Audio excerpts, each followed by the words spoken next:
All right, we're here. Folks, I apologize for being out of commission for the past 2 weeks, but it is frankly a little bit understandable. Think about it yourself.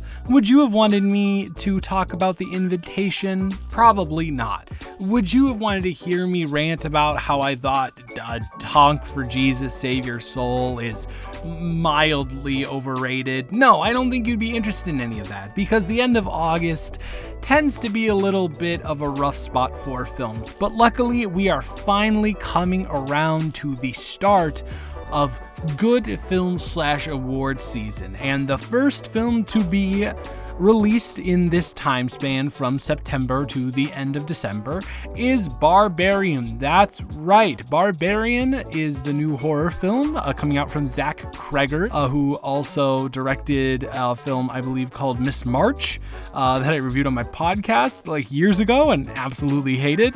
I think he's a part of the Whitest Kids You Know, and I've heard the show is funny, but I've never seen it for myself. But going into this, I don't know what it was, but the trailer definitely 1,000,000% intrigued me.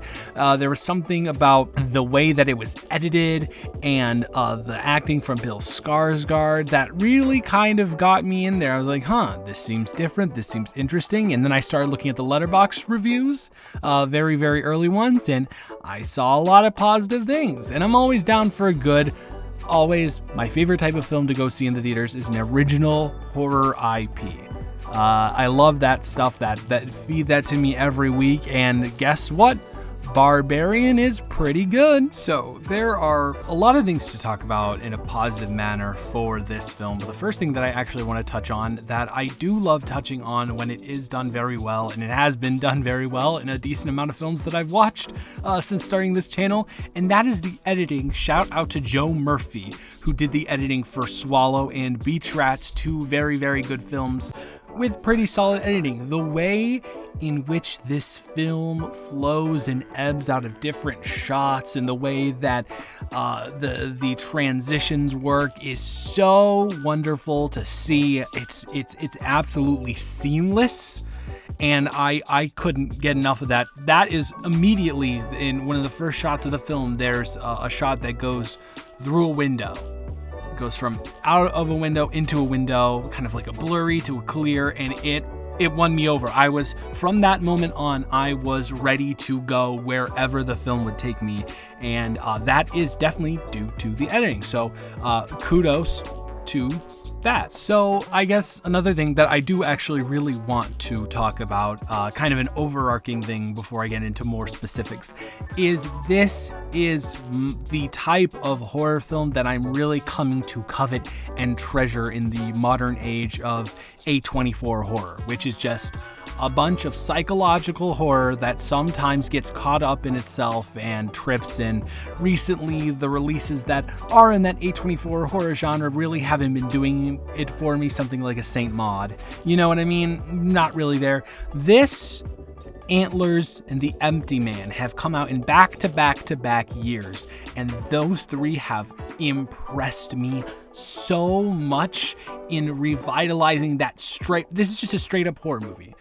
There's a surface level symbolism there, kind of very basic, not in a bad way though, but it's very, very straight up. It's here's the plot, here's what's horror-y about it. You don't really have to dig and search for the meaning. It's right there for you, and I cannot stress how much I appreciate that enough. I love those types of films, and I really appreciate that we're still seeing them made when that psychological horror genre is so profitable and so prominent in our media right now. So I'm glad to see those classic horror stories and storytelling methods are still alive right now and are able to be put out on a mainstream level. Another thing that needs to be commended about this film is the acting. The leading lady here, Georgina Campbell, is fantastic, so good, very, very great physical acting, very, very great emoting, all around superbly done performance, I would say. Also, Bill Skarsgård is really good, and he's gonna be in some of these clips. So Justin Long, who is also in this movie, does a really great job at really nailing down certain character traits and attributes that characters of his archetype will have. The reason I'm speaking so vaguely is because there are some things that are spoiler territory that you get into when talking about this film, and I don't want to do that. So great stuff from all three main performances. And also, who knew the guy from The Whitest Kids You Know was able to write actually pretty solid dramatic dialogue.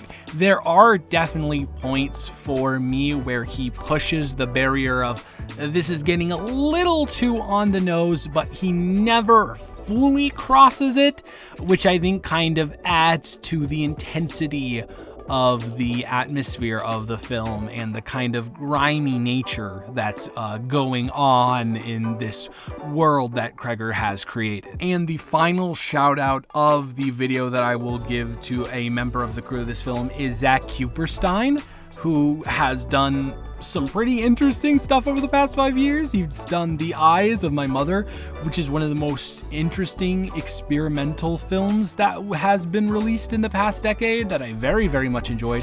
And he also did The Climb, which required a very, very solid eye for cinematography, considering how normal, kind of bland the story is. Two guys biking up a mountain. You know what I mean? It requires good cinematography in order to keep the attention of the audience, and it is the cinematography here is very interesting, very varied, different type. I know this is sounding stupid, but the way in which he can transition from shot to shot, which I guess is with help from Joe Murphy of the editing, but the shots themselves, they look good, they're scary, and there's not as much jump scare-ish things going on, which I did appreciate.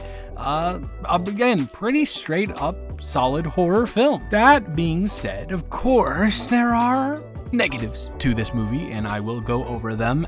There's one big negative for me, and I think this will kind of be all encompassing in what I want to talk about in a negative light, and that is the fact that this film is kinda divvied up into like 3 different sections. I'm not gonna explain what they are. I'm not gonna explain how they are because I would potentially delve into some spoilers. But my big problem with this film, Barbarian, is the fact that there's not as smooth as a transition between all 3 segments that I would have liked. I watched the first segment and I was super invested.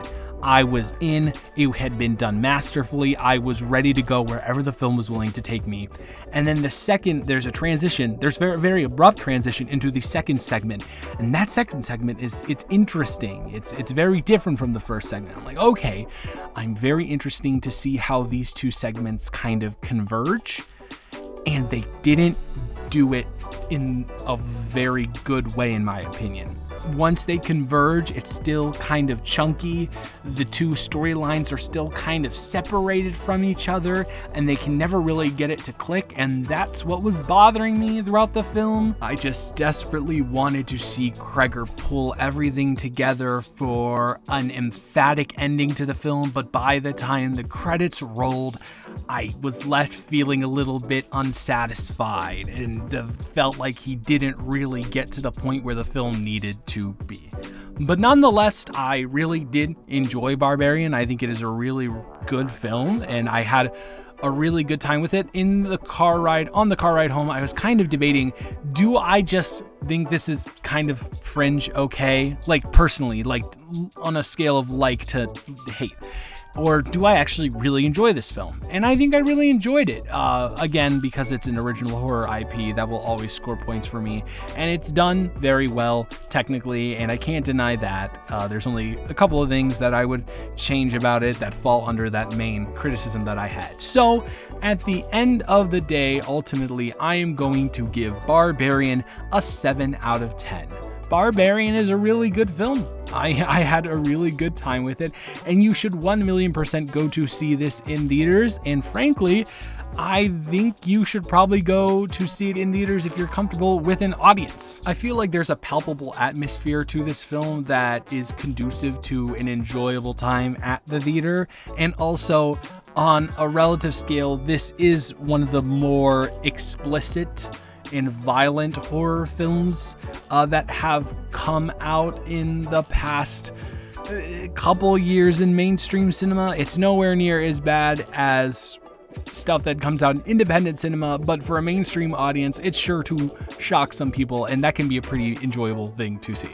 So that is it for this review. Thank you so much for watching. I've got the couple next reviews planned out, Pearl next week, and then we will be doing Don't Worry Darling the week after that. Very excited for both of those. Very excited to see how much of a train wreck Don't Worry Darling is after Venice. I hope you all have a wonderful rest of your day. I'm so excited to be back. A video essay Monday, maybe a Quest for Classic Wednesday, who knows? And I will talk to you in the next one. Goodbye.